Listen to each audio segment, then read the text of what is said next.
Situé à 1 heure de voiture de Paris, dans le département de l'Oise, à Méru plus exactement, le musée de la nacre et de la tabletterie est peu connu.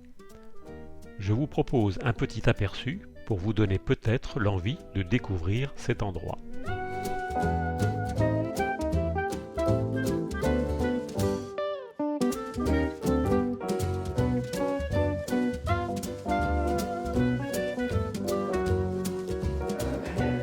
Alors, on est un musée un petit peu particulier, puisque vous avez dû le voir déjà de par la bâtisse qui nous abrite. On est basé dans une ancienne usine qui a pendant très longtemps fabriqué des boutons en nacre.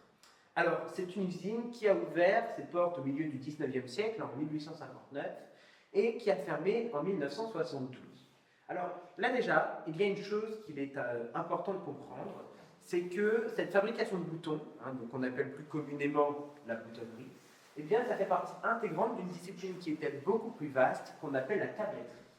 Alors, la tabletterie, je suis presque sûr qu'avant aujourd'hui, avant d'être venu au musée, vous n'en avez quasiment jamais entendu parler. Alors, je vous rassure, c'est normal, puisque c'est une discipline qui n'est plus très en vogue depuis ces dernières décennies, mais qui revient à fabriquer toutes sortes de petits objets utilitaires, comme par exemple tout ce qui va être de l'ordre de la brosserie. Vous voyez, cette brosse à dents, eh bien, c'est typiquement de la tabletterie. On peut aussi trouver la fabrication, par exemple, de pièces de jeux de société, comme les jeux de domino, les pièces de jeux d'échecs, mais aussi, on n'a pas parlé, mais les brins d'éventail, les jumelles de théâtre, voilà, tout ça, c'est de la tabletterie. Et vous voyez que finalement, c'est une discipline qui englobe un panel, même, je dirais, un éventail, pour rester dans notre domaine, un éventail de savoir-faire très vaste. Donc évidemment, on ne va pas tout énumérer maintenant, sinon on passerait toute l'après-midi dans cette pièce. Mais voilà, vous avez déjà, je dirais, un aperçu, un échantillon du type d'objet que l'on pouvait fabriquer.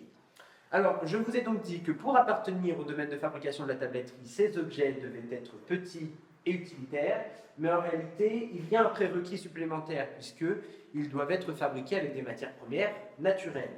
Donc on retrouve notamment beaucoup d'objets qui sont fabriqués tout à fait avec de l'os. On en trouve aussi qui sont en bois, en nacre, en ivoire, en corne, en écaille de tortue. Enfin là, c'est pareil, on a beaucoup de matières premières que l'on pouvait utiliser, donc je ne vous ai pas parlé de tablettes. En fait, pour comprendre pourquoi on appelle ça comme ça, il faut remonter aux origines de la discipline, donc c'est-à-dire au 6e siècle avant Jésus-Christ. Vous voyez, c'est très vieux. À l'époque, bien sûr, on n'appelait pas ça la tabletterie, c'est un mot qui est assez anachronique, mais on fabriquait ce genre d'objet. Vous voyez, ce sont des tablettes qui étaient en bois, en os ou en ivoire, dans lesquelles on venait déposer de la cire pour pouvoir venir écrire. Et donc en fait, ce genre d'objet, eh bien, leur apparition coïncide avec l'apparition des premières écritures dans le monde égéen, donc en Grèce.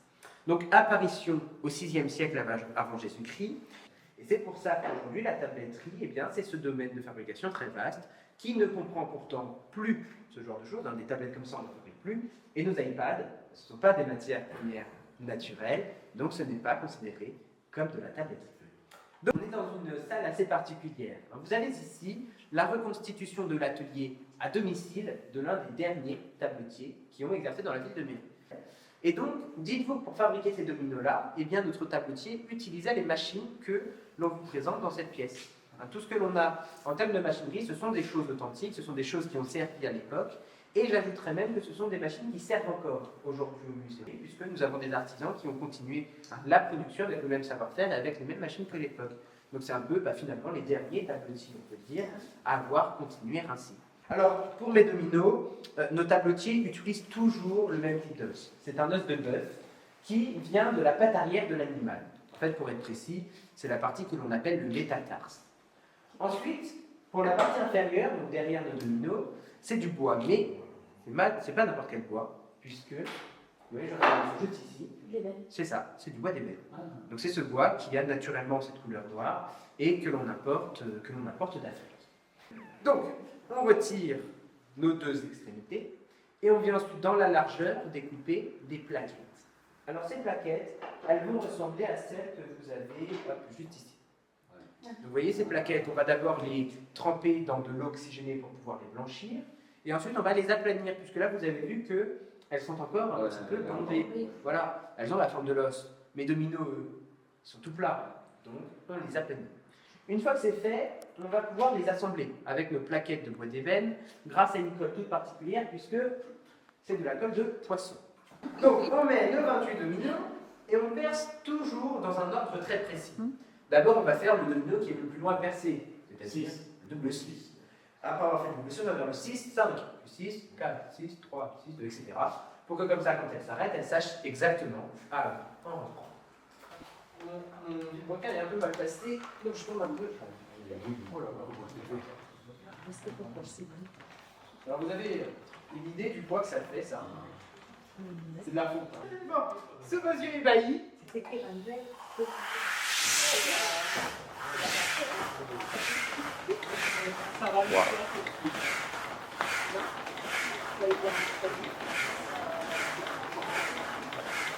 Alors, on est dans cette pièce maintenant, dans la reconstitution de l'atelier des boutonniers.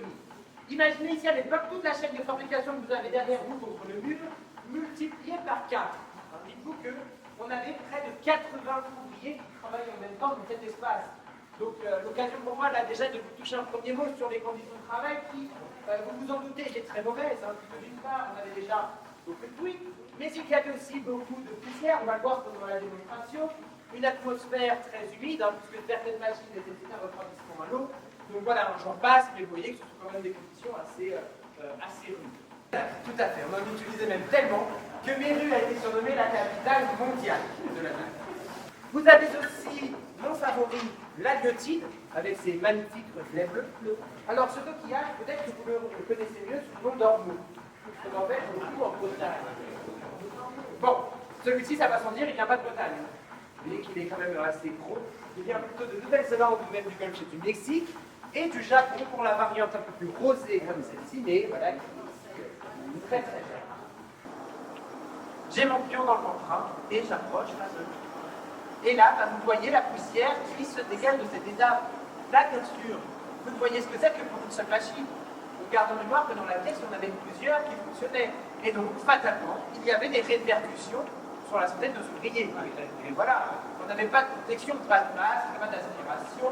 Donc, on avait, comme nos voisins des mineurs, on avait beaucoup de maladies pulmonaires, avec notamment la plus fréquente qui était attrapée avant l'âge de 30 ans. On la surnommait l'asthme du boutonnier, c'était une forme de silicone.